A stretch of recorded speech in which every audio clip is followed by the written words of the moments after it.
Olá, então agora oficialmente dando aqui o bom dia para nós iniciarmos essa que vai ser a nossa primeira webinar do Gente Conectada, esse projeto que nasceu lá em 2023 e nos últimos anos ele vem acontecendo com eventos presenciais ao longo aí de 2023, 2024 e 2025. No ano passado, inclusive, num evento presencial que nós tivemos no primeiro semestre, tivemos a oportunidade de receber o doutor Fernando, que esteve conosco exatamente naquele momento, trazendo lá em um painel a discussão em relação à NR1. E agora, 2026, a gente entra numa nova fase do Gente Conectada. Gente Conectada se transforma em uma plataforma de conexões, e uma plataforma de aprendizagem, com múltiplos canais. E esse aqui, a webinar, que nós estamos estreando hoje, com o Dr. Fernando Moraes, é um desses canais, né? Um desses canais que nós temos disponíveis aí para gerar conexões, gerar reflexões, principalmente para a nossa comunidade de recursos humanos. Esse projeto ele foi iniciado pela Tembo Benefícios. A Tembo, ela é a grande patrocinadora que apresenta o programa, apresenta o Gente Conectado. A Tembo, ela é uma plataforma de soluções em benefícios para as empresas, e ela se alicerça principalmente em três pilares importantes. Um primeiro pilar é o custo, trazendo aí para a empresa, para o empresário, para o diretor, a possibilidade de trazer um pacote de benefícios com um custo diferenciado em relação ao mercado, analisando, fazendo diagnósticos e trabalhando isso com um foco muito grande em custo. Esse é um dos pilares.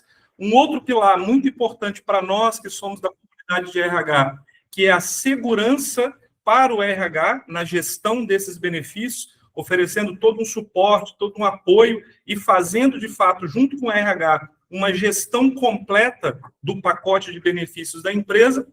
E o terceiro pilar, e o mais importante de todos, é a experiência do colaborador. É proporcionar, a partir dessa gestão do pacote de benefícios da empresa, uma experiência diferenciada para os colaboradores. Então, essa é a Tembo Benefícios, que é a empresa que hoje apresenta o programa Gente Conectada. Como eu disse, estamos iniciando aí uma nova fase, multiplataforma, um ecossistema de conexões e de aprendizagem, e hoje, esse marco histórico da nossa primeira webinar, onde nós trazemos o tema da NR1, depois de um ano, a gente entender aí o que foi vivido ao longo desse ano, quais foram as experiências, o que nós avançamos e o que nós ainda não avançamos em relação a essa temática que volta muito quente, né, nesse calor aí que nós estamos vivendo no Espírito Santo, mas ela também volta muito quente nesse momento, porque a gente sabe aí que nós estamos às vésperas do mês de maio, dia 26 de maio, é o marco ali até então de quando inicia o processo de fiscalização em relação à atualização da NR1. Mas essa atualização aconteceu lá em 2024. Em 2024, a NR1 foi atualizada, depois o doutor Fernando vai explicar isso melhor e tecnicamente para nós, mas só fazendo esse resgate histórico, né, nós estamos falando de uma atualização que acontece em 24, começa a ter sua vigência em 25, e ali em 25, que foi exatamente quando a gente teve a oportunidade de ouvir lá o doutor Fernando, a gente tem um posicionamento do governo deixando, ao longo do ano de 2025 e início de 26, como um processo educativo na implantação, sem fiscalização, e agora o tema volta de novo bem quente, porque nós estamos aí às vésperas de iniciar o processo de fiscalização. Quando, na verdade, o que a gente vai discutir aqui é que a gente deveria estar trabalhando esse tema muito para além da questão fiscalizatória, por essa questão de uma norma legal. A gente deveria estar trabalhando isso pensando na sustentabilidade dos nossos negócios. Mas isso eu vou deixar aí para que o doutor Fernando apresente para nós. Quero mais uma vez aqui, doutor Fernando, agradecer pela sua disponibilidade, por sua generosidade, né, de tirar aí as suas horas da sua manhã e um tempo antes para se preparar para estar aqui conosco. Doutor Fernando Moraes, que é médico especialista em saúde ocupacional e hoje ele é o gerente global de saúde da Vale. né? Então, ele tem uma experiência riquíssima, tanto a experiência aí como médico, né, especialista em medicina do trabalho, como essa experiência de ser hoje o gestor global no tema de saúde dentro da Vale.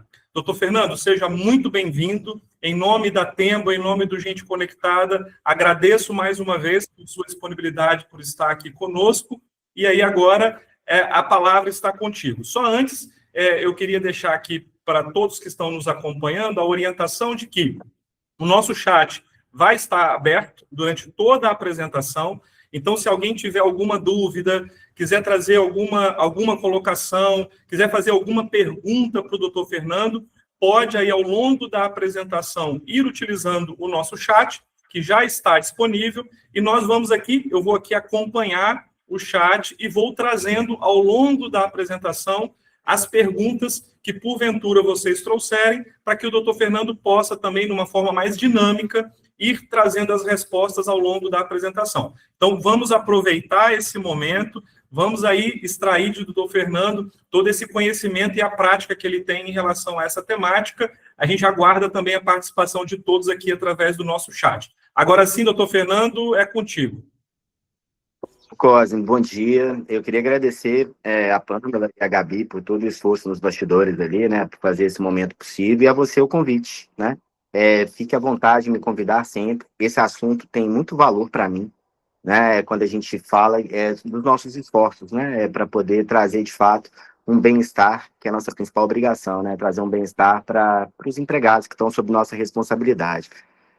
Pamela, se você puder seguir, acho que o Cosme já fez uma apresentação, mas eu sou médico de formação, né? Eu tenho uma especialização em saúde ocupacional, estou com 21 anos de formado e metade dele dentro da Vale, assim, né? Então eu tive a oportunidade dentro da Vale de passar por todas as cadeiras, né? Entrei como médico, depois passei como supervisor e gerente de operação, depois, há 3 anos atrás, eu estou na cadeira corporativa e fico com o guarda-chuva de saúde integral, né? Eu falo muito para o meu time, né? A nós nos foi confiado o principal ativo da empresa, né? Que é a saúde do trabalhador, e por isso que eu sou um defensor da adequação da norma regulamentadora 1, quando a gente coloca ali os riscos psicossociais para a gente poder gerir de uma forma responsável, né? No próximo, Pana, eu tenho um guarda-chuva de saúde integral, né? Então, eu fico responsável pelos processos de saúde ocupacional, e aí, dentro dos processos de saúde ocupacional, eu fico com a disciplina de ergonomia, com a disciplina de higiene ocupacional, com a disciplina das condições básicas de ambiente de trabalho. Não acreditamos no ambiente seguro e saudável, sem condições mínimas de ambiente. Então, esse é um documento que eu assino junto com direitos humanos aqui na Vale, e todo o gerenciamento de risco de exposição, que é o que a gente vai falar daqui a pouquinho, na parte do PGR. E o tema que coube aqui é um das colmeias, né, que fica sob a responsabilidade, que é a temática de saúde mental. Quando eu estava preparando aqui, Cosme, eu quis muito trazer, primeiro, o porquê, né? Adoro trazer contextualizações, tá, turma? Porque senão a gente fica fazendo porque é lei, né? Mas é importante fazer qual que é o impacto que isso traz de forma. Então, eu sei que vocês já participaram de várias palestras ou capacitações nessa adequação da NR1. Eu queria trazer aqui de uma forma diferente, né? Eu queria entender se de fato nós temos um problema, né, reconhecido, e uma vez tendo um problema reconhecido, que nós possamos ter medidas de contenção, né? Eu como médico, eu trazia muito antes no subjetivo, e eu aprendi trazer o quantitativo para jogo, né? Eu acho que quando a gente traz o quantitativo para jogo, a gente consegue mudar esse patamar. Aqui na Vale, a gente trata a saúde mental como risco de continuidade de negócio. Eu acho que é assim que as outras empresas devem enxergar também. A gente tem que tirar esse lado mais filosófico, né? Quando eu falo em saúde mental, pessoal, não estou falando da gente abraçar uma árvore, da gente ler um livro numa praça. Isso é muito importante. Mas eu estou falando de ações mesmo, processos, estruturas muito fortes para a gente poder combater, que eu vou trazer agora macronúmeros, que eu tenho certeza que vai impactar muitos de vocês. No próximo, Pan. Então, eu queria, antes de falar da NR1, das adequações, de que empresa que precisa se adequar, quais são as medidas de adequação e quais são as sugestões, eu queria trazer a temática de saúde mental para jogo, tá, turma? Estamos vivenciando uma pandemia em saúde mental. Cosme, são impressionantes esses números. Impressionante. Quando a gente pensa, pessoal, que tá? Bilhão de pessoas no mundo, ou seja, eu estou falando de 12% da população mundial, padece de algum transtorno mental ou comportamental, nós temos um problema, né? Nós temos dentro, se a gente for pegar proporcionalmente, hoje é a nossa segunda causa de afastamento no trabalho, no Brasil e no mundo. Os transtornos de ansiedade, transtornos depressivos, eles estão tomando a frente nas operações e ultrapassando os transtornos ossomusculares, uma principal causa hoje de afastamento do trabalho. E eu estou falando de afastamento, mas o pilar presenteísmo, ele é muito maior, porque esses números me ensinaram algumas coisas, quando a gente vai aprofundar. Quando eu vejo que uma a cada 100 mortes é por autoextermínio, é por suicídio, e aí, quando eu vejo que 90% dos casos de autoextermínio e suicídio, eles são por ou um diagnóstico equivocado, ou um tratamento não adequado, enfim. A gente tinha oportunidades de trazer um cenário diferente. A gente, como empresa, a gente traz uma responsabilização muito forte desse público que está conosco. Por exemplo, a minha realidade são 190 mil funcionários, né? Então, eu estou falando aqui de 60 mil empregados Vale e eu estou falando de um universo de 130 mil colaboradores, né, contratados. Então, é um universo de 190 mil pessoas que dedicam a vida a nós aqui. Eles passam o dia conosco, eles passam a noite de turno conosco, eles ficam conosco no mínimo 40 horas semanais. E aí, você vai ter que provocar na apresentação.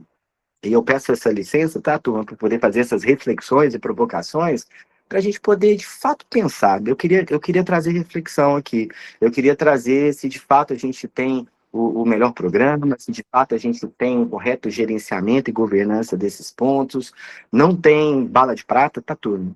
Tá todo mundo aprendendo um pouquinho com isso, mas a gente tem que ter ideia que a gente está vivenciando um problema. Então, eu quis trazer esses macronúmeros por problema. Quando eu vejo que uma pessoa com transtornos mentais morre 20 anos antes de uma população, de uma estimativa de população normal, e trazendo para números, impactos financeiros, eu estou falando aqui de 1 trilhão, tá? 1 trilhão de dólares investido por conta de tudo isso do absenteísmo. Trazendo um cenário nacional, no próximo, por favor, Tuan. Aqui eu acho que a gente impacta mais, porque aqui eu acho que a gente traz um cenário nosso, tá? Turma, fiz uma análise dos últimos 10 anos, tá? Aqui no Brasil. Olha o gráfico, é assustador, né? Então, o gráfico é um gráfico em ascendente e vai continuar crescendo. Vocês terem uma ideia, nos últimos 5 anos, nós aumentamos o absenteísmo de transtornos mentais em 200, incríveis, tá? 244%. Por isso que eu trato isso como um risco de continuidade de negócio. Nenhuma empresa tem saúde financeira para se manter aberto, se materializar um absenteísmo que é correspondente a 12%, que é o retrato de pessoas que padecem algum transtorno mental e comportamental, não necessariamente doença, não necessariamente afastamento. Por isso, tudo que a gente faz hoje, né? Por isso que eu gosto muito da norma, porque tudo que a gente faz hoje impacta na continuidade do negócio. Tá, turma? Então, é isso que os gestores das empresas, os grandes CEOs das empresas, os grandes diretores da empresa têm que entender, que não é gastar, né? Investir em saúde mental simplesmente é garantir portas abertas no futuro para qualquer empresa, né? Então, esses dados são dados do Brasil, tá? Nós tivemos um incremento muito forte nos últimos 10 anos. Quando a gente pensa, esses dados é de 24, tá? Estou fechando ainda 25, que segue na tendência de alta, mas quando a gente pensa que a gente teve mais de 500, quase, né? 500 mil empregados, ao todo foram 472.328 licenças médicas concedidas por transtornos mentais. E quando a gente avalia, a primeira reflexão que eu quero trazer aqui é essa aqui, turma. Quando eu avalio o transtorno mental, e aí eu estou avaliando transtornos de ansiedade, eu estou avaliando aqui transtornos depressivos, e lembrando, tá? O transtorno de ansiedade ultrapassou a depressão em 2021. tá? Então, ele é o primeiro e segundo CID, né? É responsável por esse afastamento. Aí a primeira reflexão nossa, e que a norma nos traz, é essa necessidade de refletir como empresa, eu estou sendo um fator contribuidor para que esse número continue aumentando, ou estou sendo um fator protetor, né? Então, resumindo a atualização e o gerenciamento dos riscos psicossociais é isso. É como eu deixo de ser um fator contribuidor, passo a ser um fator de cuidado, de fato, para que eu possa garantir esse empregado que está comigo por muitos anos, que está comigo um terço da sua jornada de vida, como é que eu consigo garantir que ele vá para casa? A gente fala da mesma forma que chegou, mas agora a gente mudou aqui. Como é que eu faço ele voltar melhor do que ele entrou na parte da empresa? Né? Quais programas eu mapeio, quais programas eu tenho estruturado e tudo mais. Então, me permita, tá? Eu sei que aqui eu fugi um pouquinho da norma, mas eu quis trazer um impacto, né? E é por isso que a gente está aqui hoje, tá, turma? A gente está aqui hoje não é porque teve uma atualização em 2024 da NR1, que coloca os riscos psicossociais associados ao PGR e que a gente vai ser, como o Cosme bem diz, em 2025 começamos com um processo educativo a partir de maio e agora, maio de 2026 é amanhã, né, Cosme? Impressionante. Né? Eu estava fechando aqui os indicadores estratégicos e o plano plurianual, né? A gente fez até 2028, aí maio é amanhã, né? Chegou. Né? E de fato, como nós podemos e devemos ser auditados, e no processo de auditoria, eles vão entender a nossa capacidade de mapeamento e a nossa capacidade de gestão de tudo que eu mapeei. Porque lembrando, né, o PGR ele é um inventário de riscos. E aí esse inventário de riscos tem que ter um plano de ação e de controle. É isso que é fiscalizado em qualquer risco, e a gente vai falar no próximo slide. Então, entrando na temática, turma, pode, por favor, Pamela, no próximo. Aqui eu quis trazer o impacto, de fato. O que aconteceu, né? Eu queria voltar no tempo só um pouquinho, só para a gente poder entender o racional da NR1, que é desde 1978, tá? Mas eu queria trazer um ponto aqui. Eu acho que todos vocês lembram do PPRA, né? O antigo PPRA. O que era o PPRA, né? Esse programa de prevenção de riscos ambientais. Ele tinha ali os riscos físicos, químicos e biológicos. Então, ele era um documento que tinha esses 3 riscos associados lá, e junto com o PCMSO, era um documento legal de saúde e segurança para qualquer empresa. Aí, em 2022, mais precisamente 3 de janeiro de 22, o PPRA descansou, né? Ele foi proscrito e no lugar dele entrou o PGR, que é um programa de gerenciamento de riscos. Qual que é a diferença do PGR para o PPRA? PPRA, riscos químicos, físicos e biológicos. Eu tenho uma disciplina que cuida disso, que é a higiene ocupacional. Eu acrescentei os riscos ergonômicos e acrescentei os riscos mecânicos, que são de acidentes, né, de segurança. Esses 5 riscos, físicos, químicos, biológicos, antigo PPRA, acrescentado dos riscos ergonômicos e dos riscos mecânicos da segurança, isso compõe o PGR. Então, a NR1 se traduz nesse processo. O que teve de novo? Vamos lá. Então, 22 acabou o PPRA, bem-vindo o PGR, inclusão dos riscos ergonômicos e mecânicos, e agora, né? Agora não, né? Quase bem lembrou. Em 2024, nós tivemos a inclusão dos riscos psicossociais associados a esse documento legal, que é o documento PGR. Pronto, tá, turma? Poderíamos acabar a webinar aqui. É isso que aconteceu, né? E por que incluiu isso? Com todo o cenário que eu acabei de mostrar para vocês. Entenderam o racional? A provocação é porque a gente está numa crise de saúde mundial, que são os transtornos mentais. Eu tenho vários psicólogos aqui, né? Acredito que eu tenho vários psicólogos de formação aqui na parte da webinar. Vocês veem isso com muito mais propriedade técnica do que eu. Então, de fato, a gente tem um problema. Então, essa portaria ali do Ministério do Trabalho e Emprego, né, que é a 1419 ali de 2024, que entra em vigor legal a partir de maio desse ano, ele traz isso, né? Mas, Fernando, que risco psicossocial que é esse, né? O que eles são, o que eles entram? Agora a gente entra, pessoal. E aí, lembra que eu combinei com vocês no começo de trazer algumas provocações / reflexões? Eu queria começar com a primeira, né? Não é porque um risco não está mapeado que ele não existe, correto? Eu não mapear ele não significa que ele não existe. Então, agora vai ser o que deveria ser aplicado antes, agora vai ser cobrado legalmente, que esses riscos de organização de trabalho, de jornada de trabalho, de como esse empregado está tendo os inputs dentro da jornada de trabalho dele, vai ser mensurado agora. E esse componente vai ter dentro do ASO e dentro do PGR. Eu queria falar um pouquinho de ergonomia aqui. Quando a gente fala de ergonomia, se tiver profissional de ergonomia aqui dentro, eles vão entender exatamente o que eu estou falando. Ergonomia é muito associada, erroneamente, a processos de ergonomia física, né? Gestão da parte de esforço físico, peso, posturas inadequadas e todo esse gerenciamento. Isso também, tá? Mas quando a gente fala de risco psicossocial, aqui na Vale a gente trata como risco ergonômico. Porque a ergonomia ela divide em três. Ela é uma ergonomia física, correta, só que e eu tenho um trabalho muito forte voltado nisso, de identificação desses cenários, de propostas para redução do cenário de riscos ergonômicos altos e muito altos, para soluções mais ofensoras, absenteísmo, tudo isso é muito importante, e isso já estava no PGR desde 3 de janeiro de 2022. Mas agora entra um celeuma da outra ergonomia, da ergonomia não física, mas da ergonomia organizacional e cognitiva. Aqui é o pulo do gato. Então, assim, eu sei que nem todas as empresas têm um profissional de ergonomia, eu sei que nem todas as empresas têm um profissional de saúde mental, eu tenho o privilégio de ter, dentro do meu escopo, ergonomistas, psicólogos, gerentes técnicos que tomam conta disso, dentro da estrutura que eu tenho, mas eu sei que não é uma realidade geral.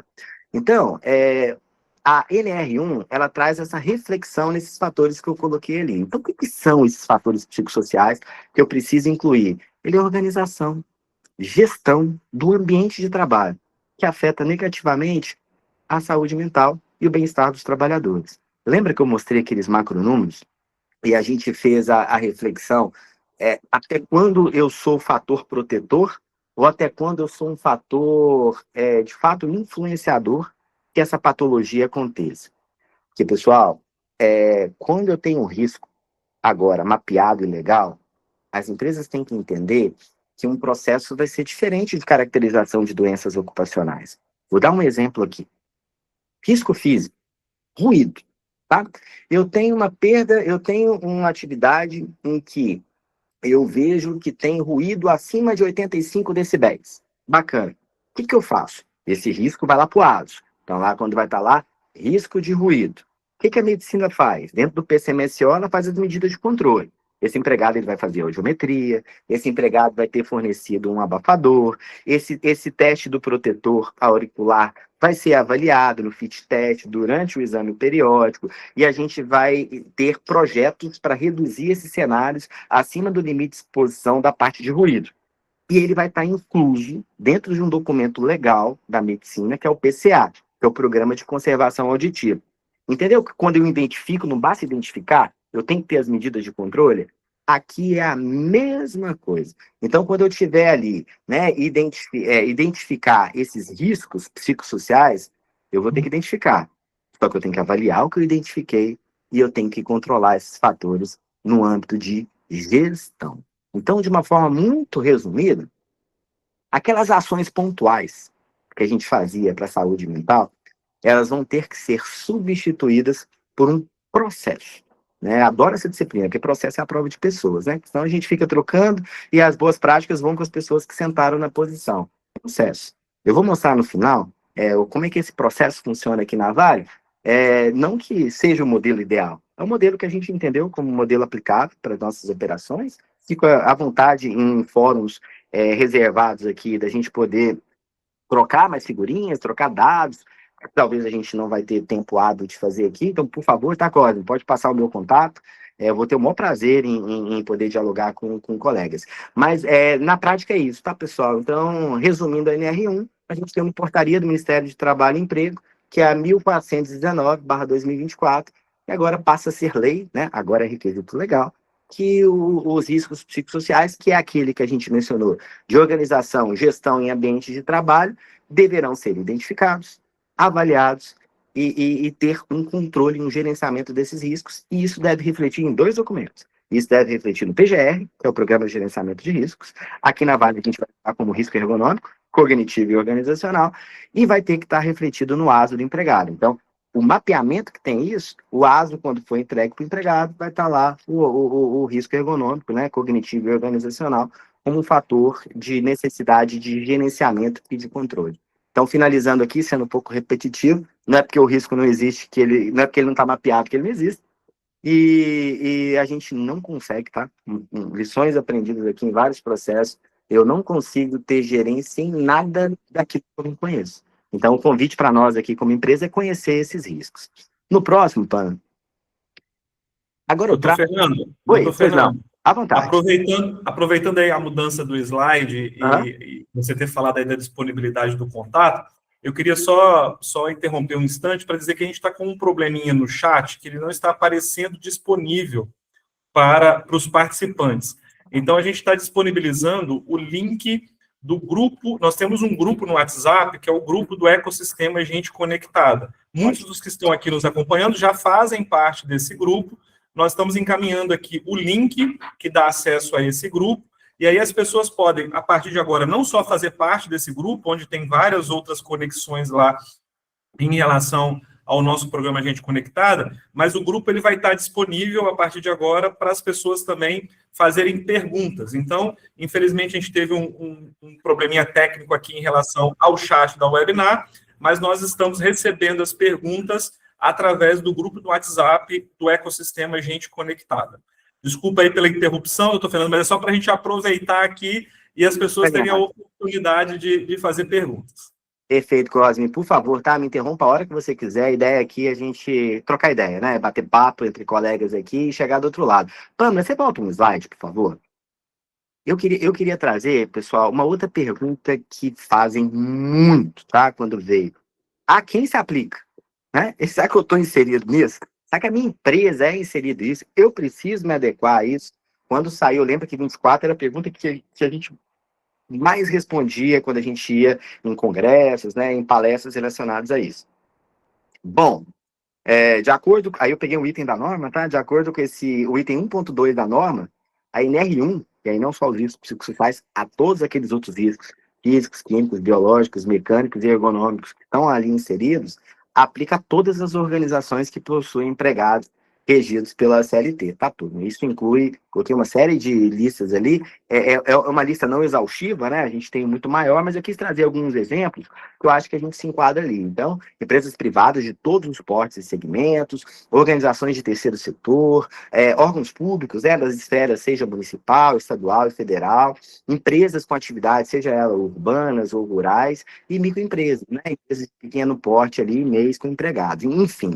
Você tem ali organizações que possuem empregados regidos pela consolidação de leis de trabalho, né, da CLT, se aplica, né? E aí, turma, seguindo as reflexões que eu quis trazer aqui, né? Eu antecipei ela, mas eu queria voltar a essa fala. Qual a contribuição da empresa na promoção do bem-estar dos empregados, né? Bem-estar de fato, essa turma, a gente para escutar essa turma, né? A gente para poder entender como é que está a jornada de trabalho dele, a gente para poder entender como é que está a meritocracia exercida por esse processo. A gente tem um canal ativo de denúncias, né, para assédio, seja ele sexual, imoral. A gente avalia ali como um processo de carreira e sucessão. A gente avalia de forma justa, né, no comitê, né, as promoções, a gente tem um ambiente de espaço aberto para o empregado, ter o que a gente chama aqui de diálogo aberto e transparente, né, de poder colocar ali um posicionamento sem medo de represária, um canal de denúncias anônimo para poder apurar de forma idônea mesmo os desvios que estão sendo acontecidos. A gente avalia um plano plurianual, né, de entregas, né? Essas entregas, elas são compatíveis, de fato, com a função que o empregado exerce. É uma meta alcançável, é uma meta tangível. A gente tem um controle ali de turnover, de cumprimento de interstício, de horas de trabalho. A gente cumpre NR17 com pausas psicofisiológicas. Tudo poderia ficar aqui até amanhã, tá? A lista é exaustiva mesmo, né? Então, assim, isso traz, e é isso que eu coloco essa palavra de reflexão, porque a gente enxerga muita oportunidade. É muita oportunidade mesmo. E eu acho assim, viu, Cosme, quando veio o NR1, essa nova atualização, com essa inclusão dos ciclos sociais, eu sou um que soltei foguete, porque é necessário ver isso, né? É necessário que a gente faça essa autorreflexão e que essa autorreflexão ela venha não somente com uma reflexão, mas com uma ação. Né? Então, eu quis trazer aqui que todo mundo se aplica, tá, turma? Tem empregado em regime de CLT, se aplica. E eu tenho uma última pergunta aqui de reflexão. Nós temos ações e processos estruturantes, não ações pontuais, processos estruturantes, que permitem esse gerenciamento, essa governança, não só do risco psicossocial, mas qualquer risco relacionado à saúde e segurança, que o documento mor disso, né? O documento mãe, que é chamado ENR1, né? Que agora a gente está associando a NR1 somente aos riscos psicossociais. Não, PGR todo. Físico, químico, biológico, ergonômico, físico, organizacional, cognitivo e mecânico, né? Aqui eu estou falando, turma, de um empregado que realiza uma atividade crítica. Será que ele está bem mentalmente para exercer? Será que os fatores contribuidores, né, da empresa está motivando ele a tomar uma decisão de forma errônea? Né?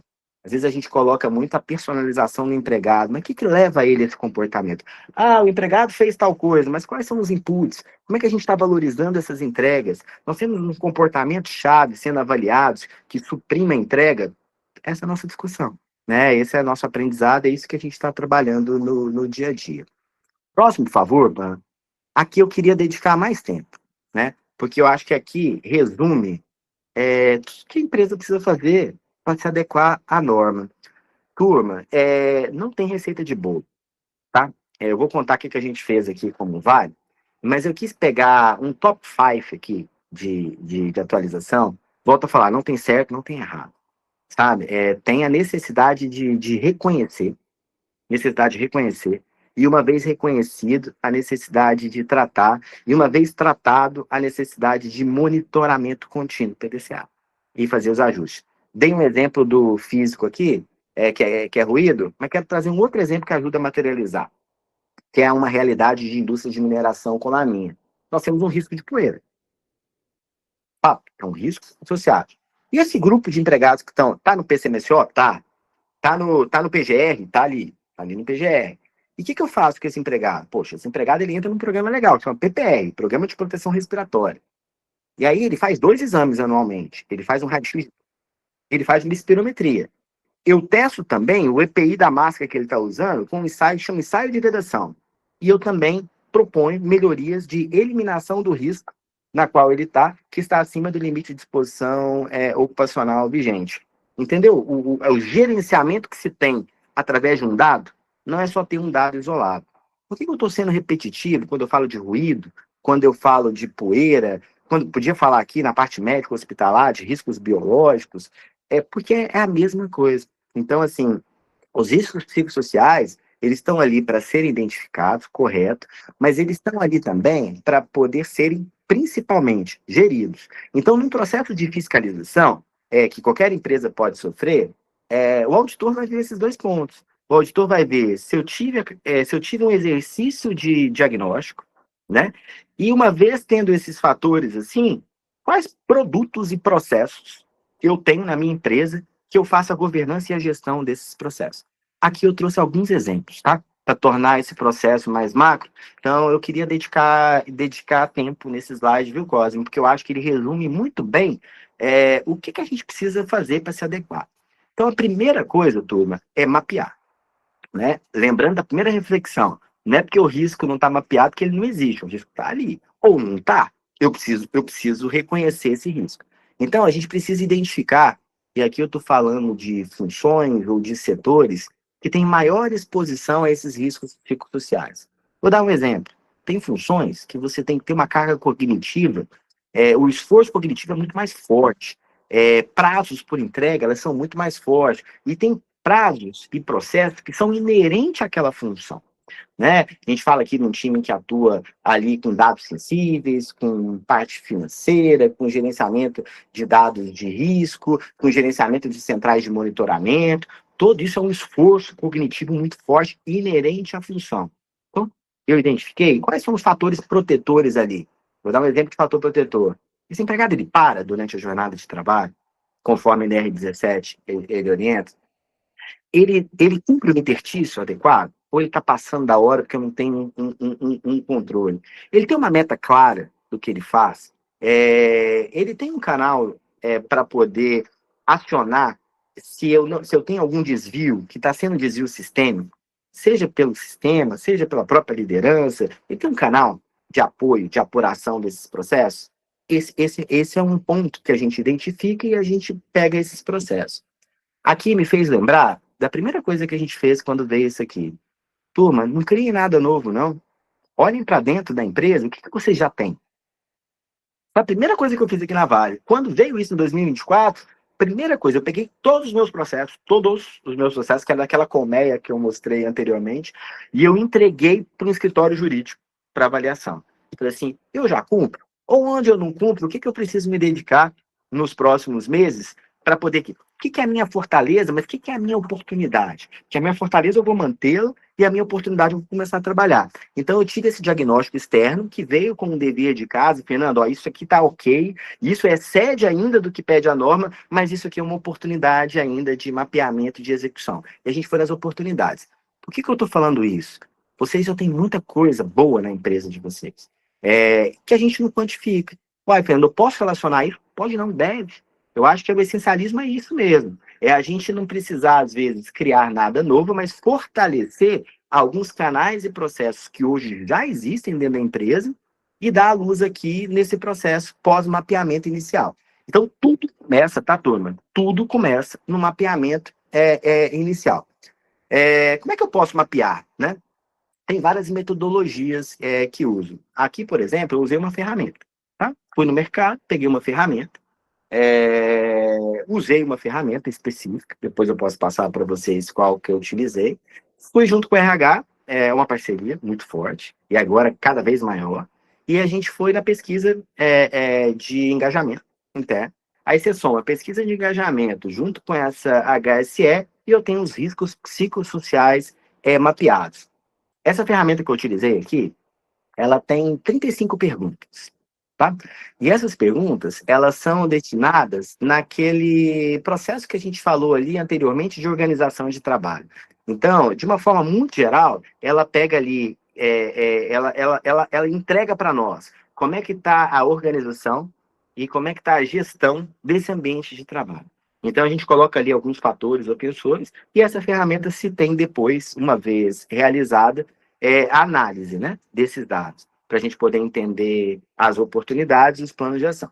Então, primeira coisa, para finalizar, mapeamento inicial, eu vou identificar os setores e funções com maior exposição, vou jogar uma ferramenta de mercado aqui e vou analisar esses dados organizacionais que eu já tenho, absenteísmo, turnover, os afastamentos, cuidado com o transtorno mental.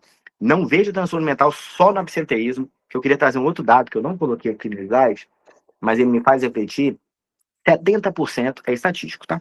70% das pessoas que padecem por transtorno mental ou comportamental fala nada para ninguém. Estigma, preconceito, conhecimento.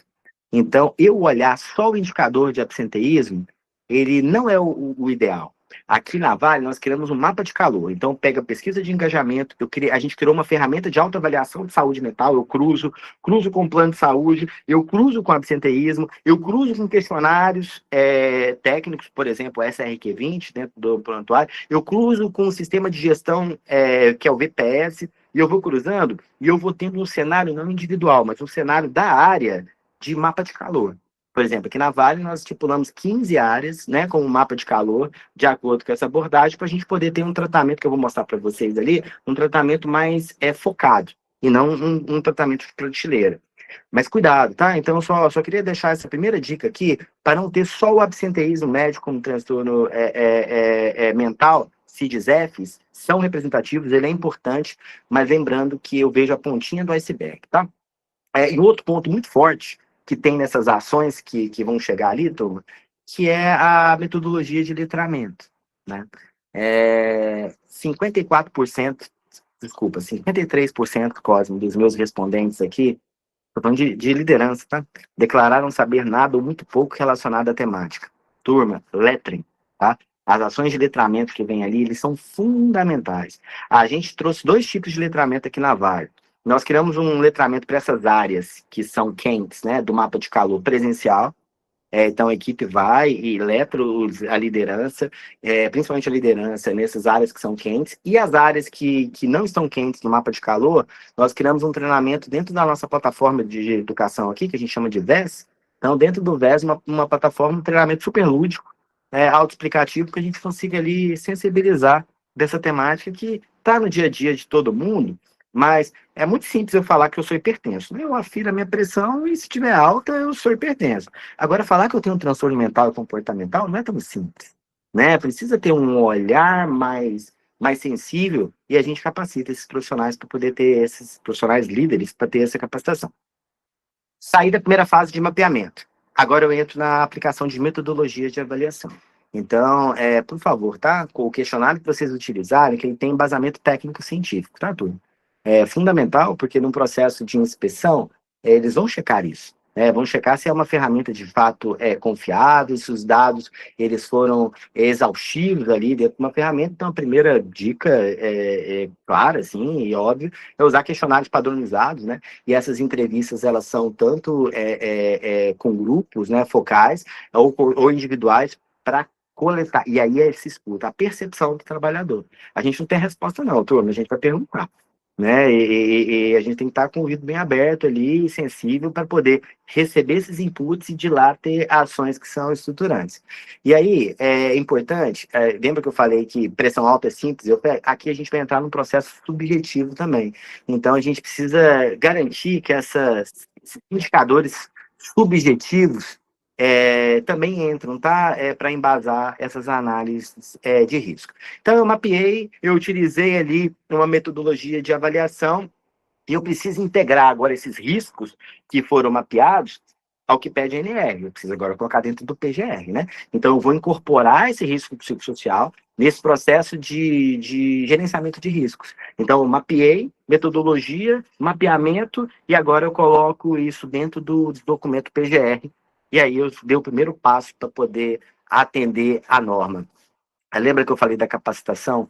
Fundamental. Então, eu quis trazer esse pilar de capacitação de equipes, seja de profissionais, tá? Seja do departamento pessoal, mas principalmente liderança, tá? Para a gente poder ter esse percebimento. Eu sou um líder há muitos anos, então quem cuida de quem cuida, esse líder precisa ser cuidado também. Eu falo isso todo dia aqui. E quem cuida de quem cuida, né? Esses dias para trás, a gente fizeram uma pergunta assim, olha, como é que a gente garante a saúde mental do nosso time? Foi primeiro garantindo a nossa, né?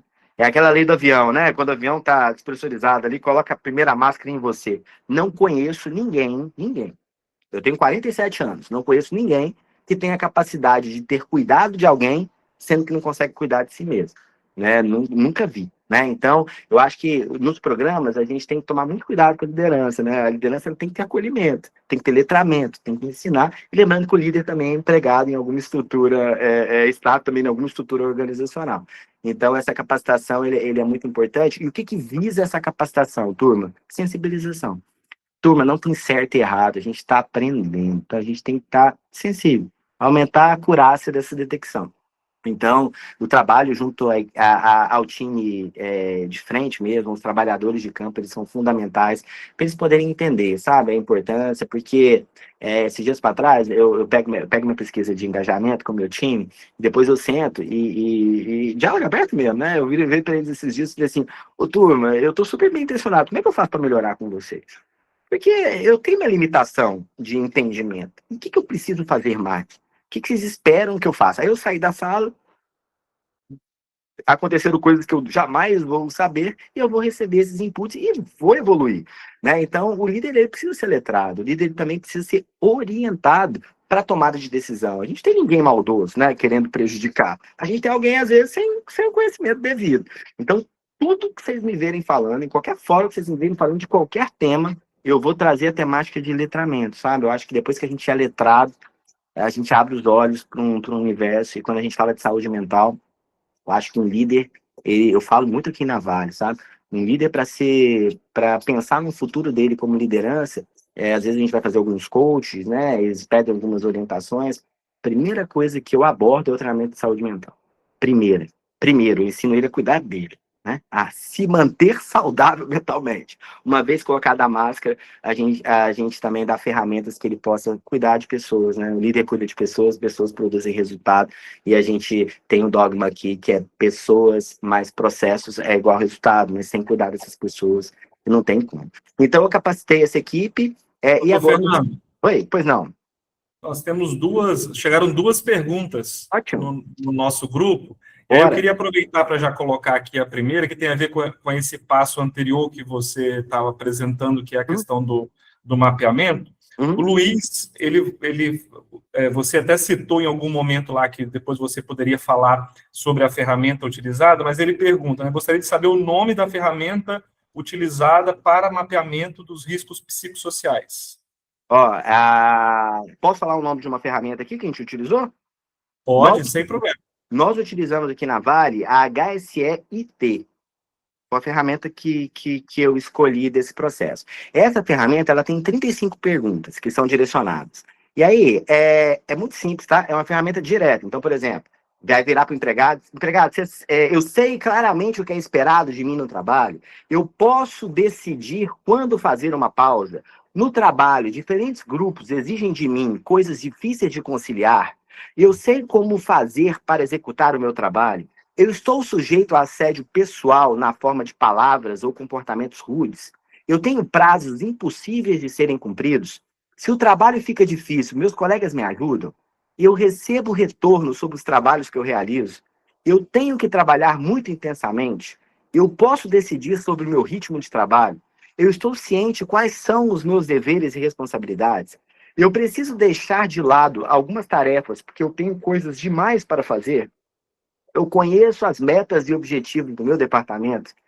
Existe atrito ou animosidade entre colegas de trabalho? Posso escolher como fazer o meu trabalho? Não consigo fazer pausas suficientes? Eu compreendo quando o meu trabalho se integra com os objetivos da organização? Eu sou pressionado para trabalhar por longos períodos? Eu posso escolher o que fazer no trabalho? Eu tenho que trabalhar muito rápido? Eu estou sujeito a constrangimento no trabalho? Eu sofro pressões de tempos absurdas? Eu posso contar com a ajuda do meu chefe imediato para resolver os meus problemas de trabalho? Eu recebo ajuda e apoio quando necessário dos meus colegas, e por aí vai.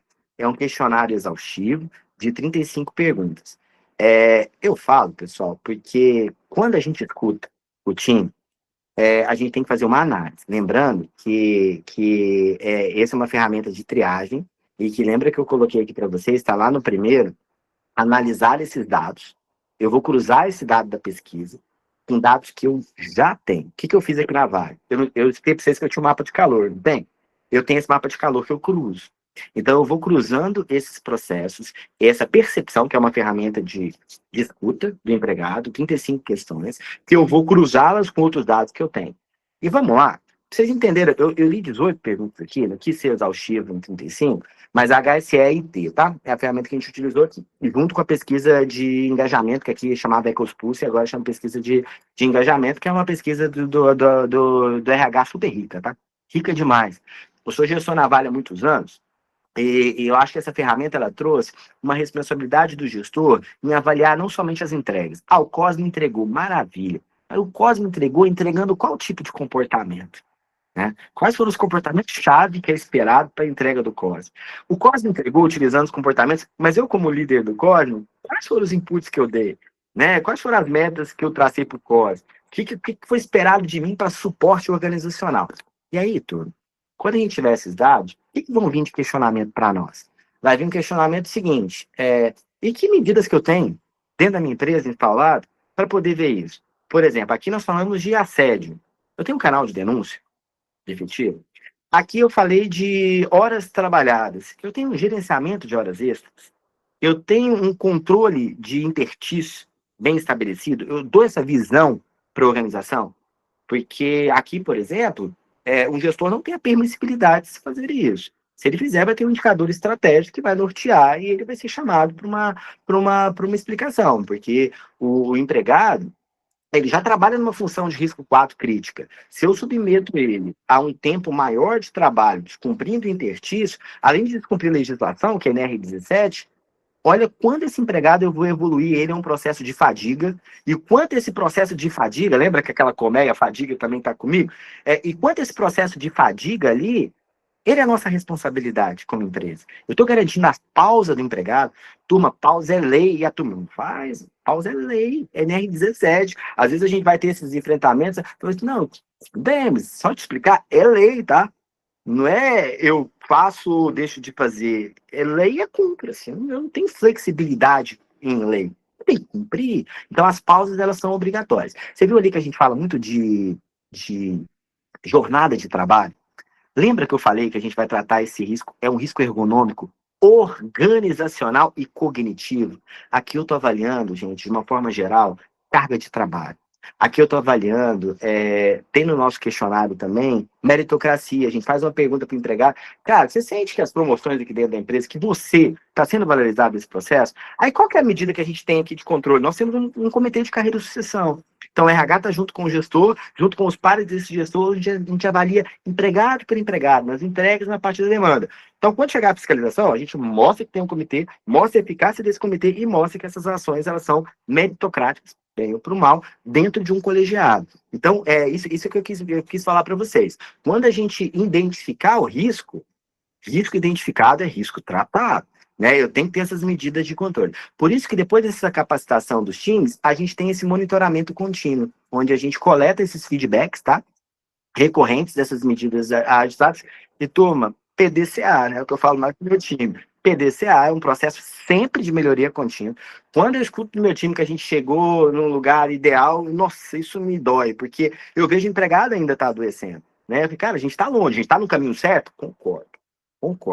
A gente está bem intencionado, a gente estruturou um plano plurianual, a gente tem processos vigentes, mas a gente está longe ainda do objetivo de implementar uma saúde integral verdadeiramente implementada. Então, assim, Cosme, respondendo a primeira pergunta, foi HSE e T que corresponde àqueles itens que eu mencionei anteriormente, tá? Você falou que tinha uma segunda.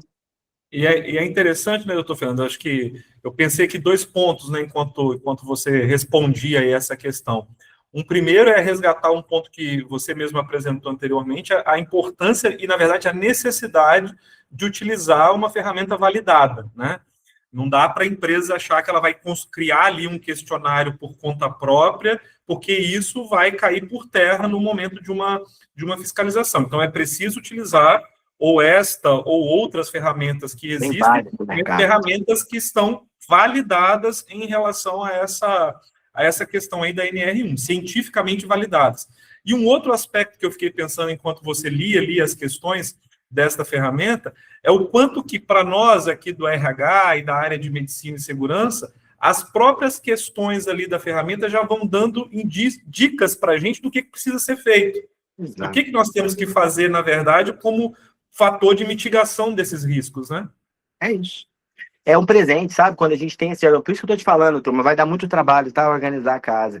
Mas, pessoal, eu sou um defensor mesmo, que a gente tá falando aqui de como nós, como empresa, a gente pode ser protetor e não ofensor, né? E quando a gente muda esse jogo, que o empregado, ele entenda pertencimento, é por isso que o letramento é importante, tá? E eu vou bater nessa tecla, a parte de letramento, e vocês vão ver ali, por exemplo, eu tenho mais de 1.200 líderes ativos treinados na vaga. Não inicio nada sem letrar. Que a pessoa ela não pode fazer porque vem uma determinação normativa, hoje é lei, eu vou executar. E o propósito? Sabe o que eu falo do propósito, turma? O caminho, eu explico muito para o meu time, o caminho do propósito ele é mais demorado. Né? Ele não pega atalho, ele é mais demorado. A gente vai demorar a chegar. Pô, Fernando, daria para fazer um top-down aqui? Daria. Mas e aí? Aí a gente levanta da cadeira, chega uma outra pessoa com uma metodologia diferente, um processo que você criou, ele não tem continuidade. Então, quando você letra e vai melhorando ali, evoluindo na sua cultura de saúde e segurança, saindo ali de um patológico para um reativo, de um reativo para um calculista, de um calculista para um proativo, até chegar no nosso sonho de ser uma empresa interdependente, né, com uma cultura de saúde e segurança interdependente, que depois, pessoal, demora mais tempo, mas depois que você cria isso, ele é a prova de pessoas, né, e um cuidado que a gente tem aqui é de não ter processos à prova de pessoas. Eu falo para os meus meninos muito aqui, né, assim, cara, uma hora a gente levanta, ou a corporação quer que a gente levante, ou a gente levanta para uma outra, e tá tudo bem, né, a gente tem que ter cumprido o papel. Agora, de que forma que você levantou? Você deixou processo instaurado, a prova de pessoas, né? Um processo com início, com meio, com fim, com continuidade, com monitoramento, com ajuste, com PDCA. Então, turma, essa provocação que eu queria que vocês fizessem na empresa de vocês é se a gente tem ações pontuais ou se eu tenho um processo identificado, que claro, tá? O ótimo é inimigo do bom, né? O bom é inimigo do ótimo, enfim. A gente vai criar o bom agora, para depois a gente ir melhorando. Você me falou que tinha uma segunda pergunta, Cosme. Tá com ela aí? Temos aqui, Fernando. A segunda Se eu não, pergunta é uma se eu não souber responder, eu posso pedir ajuda para os universitários? Pode, claro. Mas a segunda pergunta aqui é uma pergunta de ordem bem prática, mas é uma pergunta muito pertinente, porque faz parte, né? Eu que estive à frente aí da área de RH durante alguns anos de empresa, é uma pergunta bem pertinente, que é uma pergunta da Caliane Garcia, e ela pergunta o seguinte: o que a empresa deve fazer quando identifica que um colaborador apresenta indícios de adoecimento de saúde mental, porém ele se recusa a aceitar acompanhamento médico ou psicológico? Inclusive, o que a empresa deve fazer para evitar uma eventual responsabilização nesse tipo de situação? Essa pergunta ela é muito pertinente, tá? Obrigado, tá? E aí eu vou trazer em qualquer cenário aqui. Primeiro, eu acho que a medicina, eu falo da conscientização e eu coloquei ali de sensibilização dos trabalhadores sobre a importância.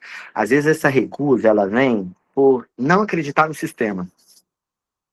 Eu já tive, a gente está evoluindo na nossa pesquisa. E aí, o que eu fiz aqui? Eu criei uma pesquisa de uma ferramenta de autoavaliação de saúde mental, que a gente chama aqui de MINA, que é uma ferramenta de 10 minutos.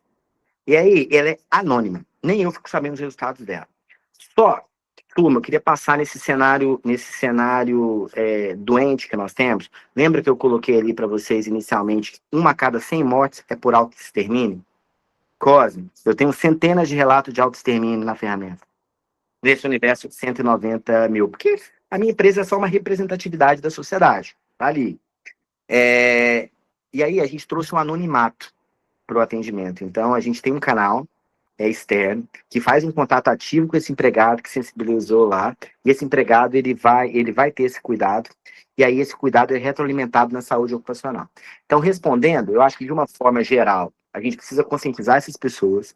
E mesmo assim, conscientizando e trazendo a importância. Se nós tivermos uma resistência, gente, mente são, corpo são. Se é um empregado que psicologicamente não está bem, né, o empregado que tem que ser conduzido a um atendimento externo, e a medicina ocupacional da empresa tem que afastar esse empregado para atividades que são consideradas críticas, porque esse empregado vai se acidentar ou esse empregado vai produzir. Então, eu acho que mostrar a forma que a gente teve aqui, tá? Vou trazer os meus aprendizados. A forma que a gente trouxe é levar um pouco mais de confiança ao empregado, em que os dados que a gente vai utilizar dele, o cuidado nosso, o líder dele não vai saber.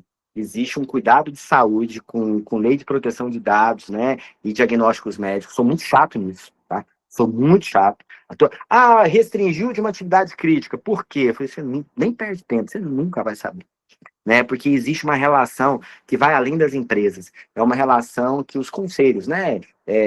De enfermagem, conselhos médicos, conselho de psicologia, enfim, de qualquer área de saúde que a gente tem, do cuidado e do sigilo dessas informações. Então, uma forma que a gente encontrou aqui é letrar, uma forma que a gente encontrou aqui é mostrar canais que não vão ter sanções.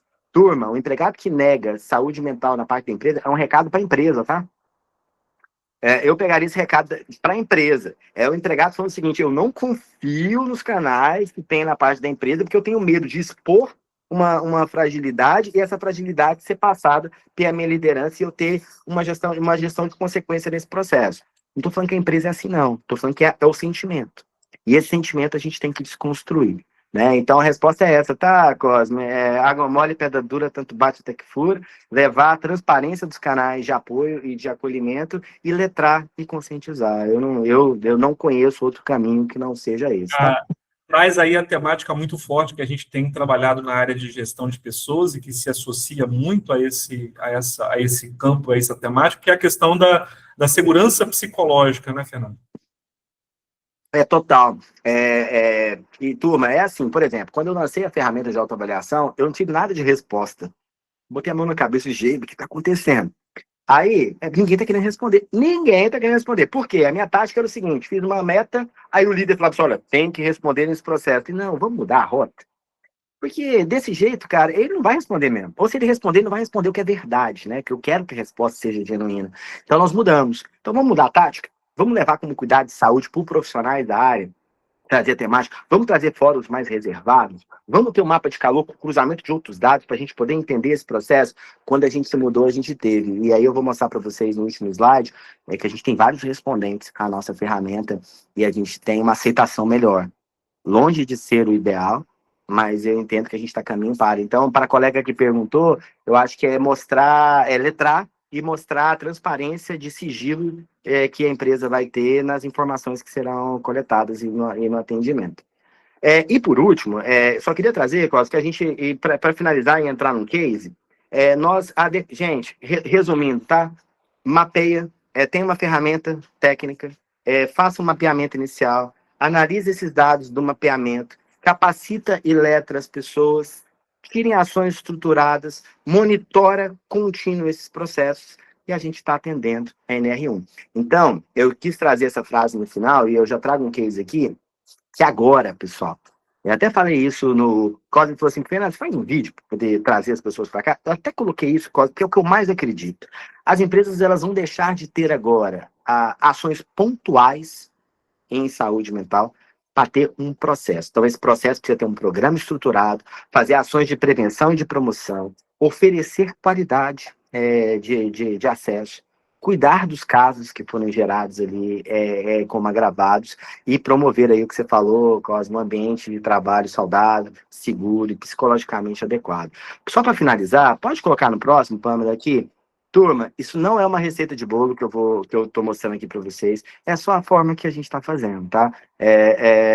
Então, nós aqui criamos uma estratégia. Então, é um documento normativo, né? Um PNR, então é uma diretriz da empresa. Esse documento está sobre uma responsabilidade minha, né? Eu tenho uma gerente técnico dentro da minha área, que é uma psicóloga de formação, que é a Ana Lu, que fica no Rio de Janeiro.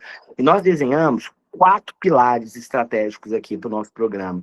Nós temos a parte da estratégia, fundamental, tá? Entender como é que eu vou fazer essa identificação dos riscos, como é que eu vou fazer a governança desse processo e como é que eu consigo trazer isso para todas as dimensões que eu tenho. Porque a minha realidade, por exemplo, envolve outras culturas, outros continentes, outras essas coisas, e como tratar isso, né, esses assuntos lá. Então, a estratégia, para mim, é fundamental. Da estratégia, nós criamos aquele indicador que eu disse, que era o mapa de calor, para nortear a gente no processo.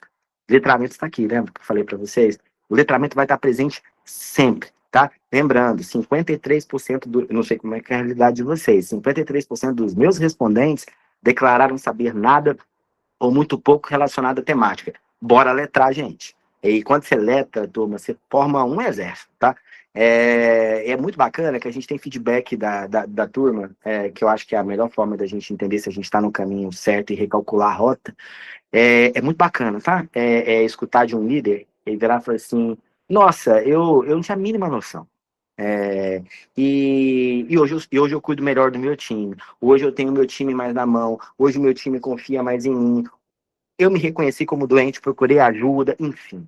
A gente tem um universo aqui de líderes treinados e de depoimentos, por isso que a gente fortalece, tá? E vamos continuar letrando. Perguntar para mim, Fernando, para 26, letrar. Letrar, letrar, letrar, letrar, letrar. Eu tô indo, Cosme, semana que vem, para Malásia e para Oman. Foco, 3 dias em cada operação, letrar. Letrar saúde mental. Letrar, entender. Fechar a porta ali, entender as dores, entender o que está acontecendo, mostrar um caminho possível, né, para a gente poder sair do outro lado. E eu queria trazer 2 pilares aqui que eu acho importante. Lembra que eu mencionei anteriormente que a gente precisa dar um atendimento de qualidade? Qual é a rede de cuidado que a gente proporciona?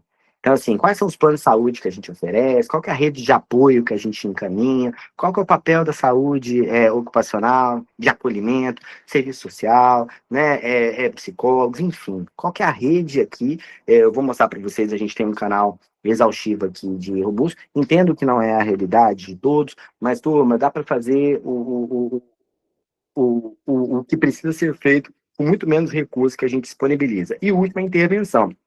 Aqueles cenários que a gente entende, que é um cenário adoecedor, Aí eu não estou falando do Cosme está doente, estou falando da área do Cosme inteiro, que é uma área que está proporcionando, talvez, enfermidade. A gente tem eu fui atrás de uma consultoria no mercado, trouxe alguém com expertise técnica muito mais do que eu tenho, e a gente está tendo essas intervenções. Então, o que eu quero com isso? Eu quero agir precocemente.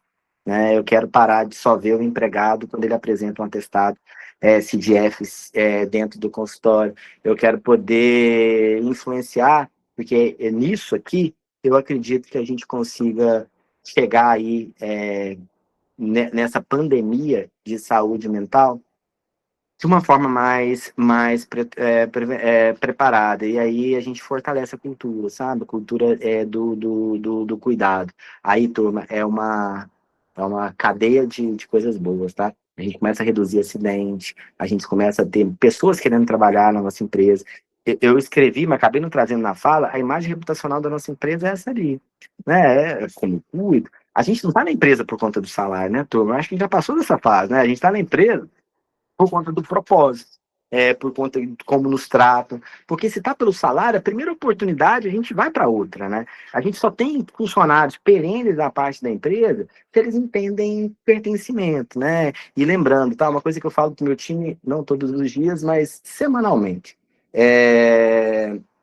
A gente tem, por obrigação moral e entrega desse processo, fazer com que esse empregado, que está um terço da vida dele conosco, tenha um direcionamento, que pode não ter na parte externa. E por último, só para finalizar aqui, se puder seguir, Pamela, no próximo, aqui eu tenho 2 slides só para finalizar. Aqui são nossos canais de apoio, tá? Só quis trazer exemplificando. A gente tem para empregados e para dependentes, né? E por último ali, pessoal, pode seguir, Pamela, no próximo?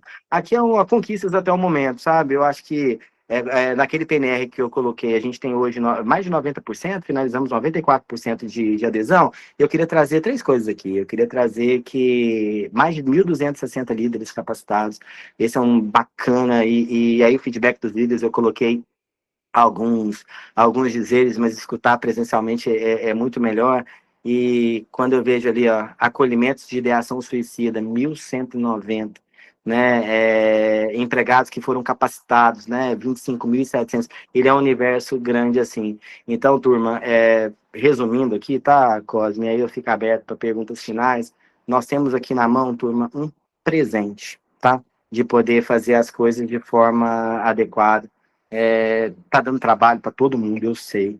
É difícil. A pressão, ela vem, eu sei, porque vem aí o receio de uma auditoria, o receio de não estar preparado para esse processo e tal. Comecem, tá? Coloquem um bloco na rua, comecem da forma que der para começar, comece a falar sobre o tema, faça um bom agora, para depois mudar o modelo de PCMSA. Não quis, sabe? Por favor, não tenham arrogância técnica de trazer o modelo ideal. Não existe um modelo ideal. Existe um modelo de acordo com a minha realidade, foi que a gente implementou. E eu quero muito nessas trocas com vocês aprender, porque às vezes a gente fica tão focado aqui que até aqui que eu consigo chegar. E o que mais tem para aprender no mercado? Então eu troco muito com pares meus de outras empresas, inclusive dentro do Instituto Brasileiro, Instituto Internacional, que é ICMM e o IBRAM, para aprender. Né? Então, viu, Cosme, não quis trazer uma receita de bolo, pronto. Quis trazer só o que a gente precisa fazer, nortear. O como, ele é bem flexível. Só peço que comece, né? Que entre o bloco na rua. E, de fato, o Cosme Maio é logo ali, né? Chegou, né? Já está chegando, né? Deixei 15 minutinhos, Cosme. Se tiver alguma pergunta adicional, fiquem à vontade, tá? Tá, joia. Enquanto a gente aguarda aqui para ver se chega aqui mais alguma pergunta, eu queria só resgatar um ponto também que eu acho muito importante da sua fala, doutor Fernando, que é o fato de que muitas vezes as empresas elas já têm várias ações que elas realizam, que se conectam diretamente com essa questão da NR1, do risco psicossocial, e que muitas vezes não é reinventar a roda, como você mesmo disse, né? É conectar aqui aquilo que já existe, aquilo que já é feito com o meu PGR, né? Dentro agora dessa perspectiva aí do risco psicossocial. Então, assim, muitas empresas têm muitas ações bacanas, têm muitos projetos bacanas, né, e que podem aí se conectar e às vezes fazer pequenos ajustes ali exatamente para se conectar mais e responder aí aquilo que a norma exige, né? Ô Cosme, você não poderia ser mais feliz na sua colocação se você me desse um minuto para poder palestrar aqui hoje. Eu ia trazer que escolha uma ferramenta de diagnóstico e usem o que você já tem como fatores associados ao diagnóstico que vai chegar. Eu ia falar simples assim, não. É complexo assim mesmo, tá? Mas é assim que se inicia nesse ponto. Então, foi uma proximidade muito bacana com o RH, junto com o time de saúde. Essa atualização trouxe essa proximidade entre nós.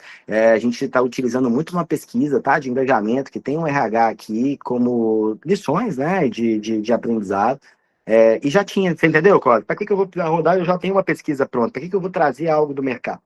Eu já tenho um canal de apoio. Para que eu preciso criar um outro canal de apoio? Eu já tenho um comitê de carreira e sucessão. Para que eu preciso criar o outro processo? É o que você falou. São ações que eu já tenho. Agora, a única coisa que vai ter é o seguinte: quando eu não conheço o risco, talvez eu trato de uma forma muito genérica. Então, uma vez que eu tiver o diagnóstico, eu vou ter que linkar o que apareceu no diagnóstico com o que eu tenho. Aí, se o que eu tenho é suficiente, go ahead, PDCA, melhoria contínua, e se o que eu tenho ainda não é suficiente, aí sim, teremos que criar algo novo para sustentação. É isso.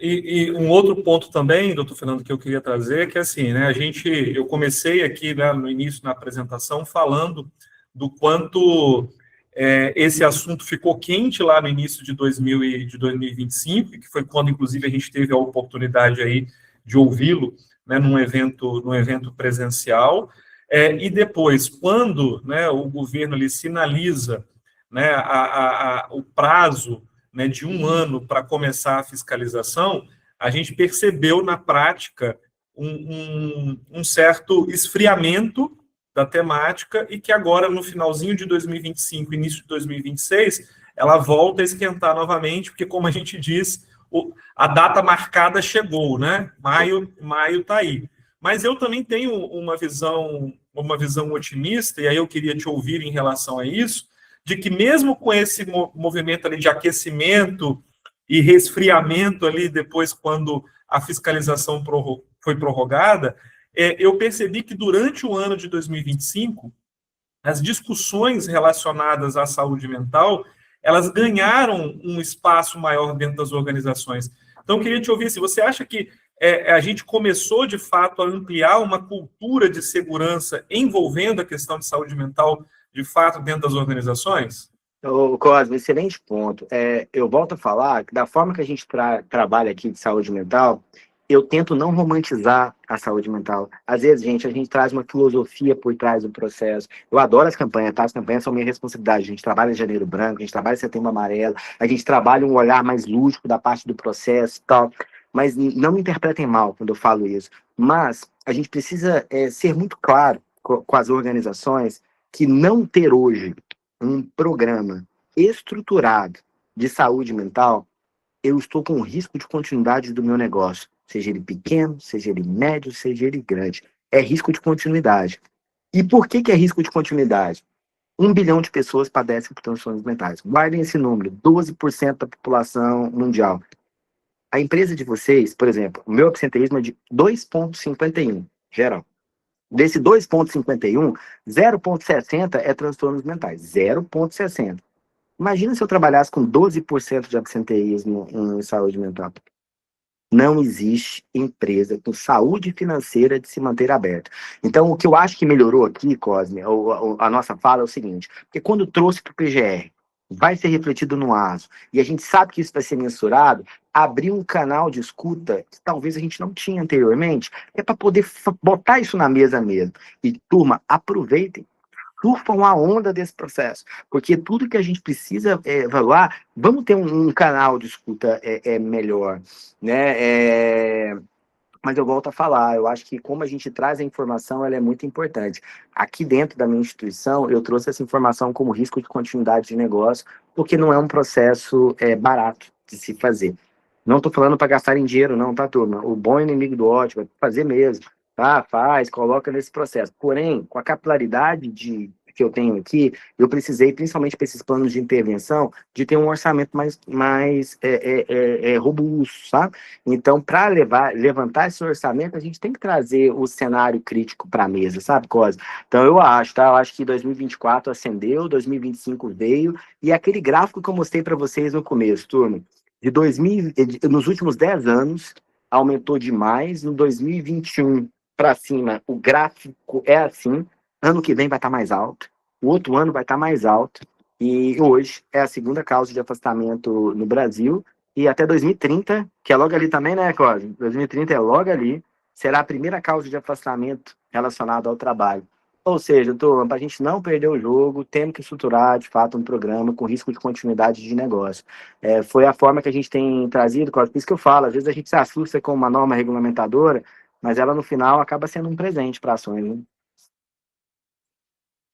Isso aí, doutor Fernando. Olha, finalizando aqui, né, a nossa webinar, respeitando, inclusive, o nosso horário combinado aí com todos, inclusive contigo, nós queremos mais uma vez agradecer, né, pela sua disponibilidade, por sua sempre generosidade de compartilhar, né, o seu conhecimento e compartilhar as suas práticas, a sua experiência com a gente. Foi um momento muito rico, foi um momento que eu tenho certeza aí que todas as pessoas que nos acompanharam aí durante essa 1h30, né, de webinar, que a gente nem sentiu o tempo passar, eu tenho certeza que sai todo mundo aqui com novas reflexões, com novos insights em relação àquilo que nós precisamos, de fato, colocar em prática dentro das nossas organizações, visando muito, como você muito bem iniciou e terminou falando,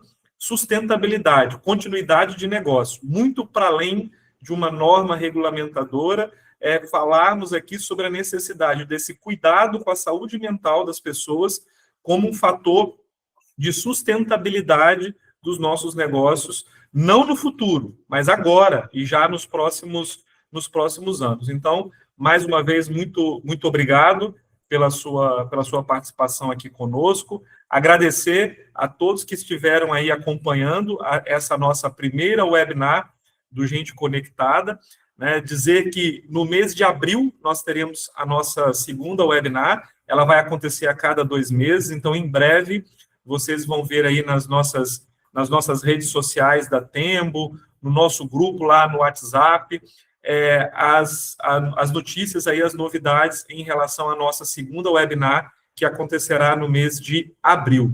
E também ainda no mês de fevereiro, nós vamos inaugurar um segundo canal da nossa plataforma Gente Conectada, que vai ser o nosso videocast. Então, na última semana de fevereiro, nós publicaremos no canal no YouTube do Gente Conectada, que todos aí já podem se inscrever nesse canal. Nós publicaremos o primeiro videocast, que também estará disponível no Spotify. Então, nós estamos aí, de fato, transformando o programa Gente Conectada num grande ecossistema de conexões e de aprendizado, onde a gente oferece, né, através da Tempo Benefícios, que é a empresa aí que apresenta esse programa, a gente oferece à comunidade de gestão de pessoas do Espírito Santo momentos ricos de aprendizado como esse que nós acabamos de vivenciar aqui. Então, já se inscrevem lá no canal no YouTube, no Gente Conectada no YouTube, que na última semana de fevereiro nós teremos o nosso primeiro videocast, e também esta webinar, ela foi gravada e ela vai estar também disponível no nosso canal no YouTube nas próximas semanas. Muito obrigado a todos, uma boa tarde aí para todos, e doutor Fernando, mais uma vez, muita gratidão aí por a sua generosidade de estar conosco nesse momento. Ao contrário, obrigado, pessoal.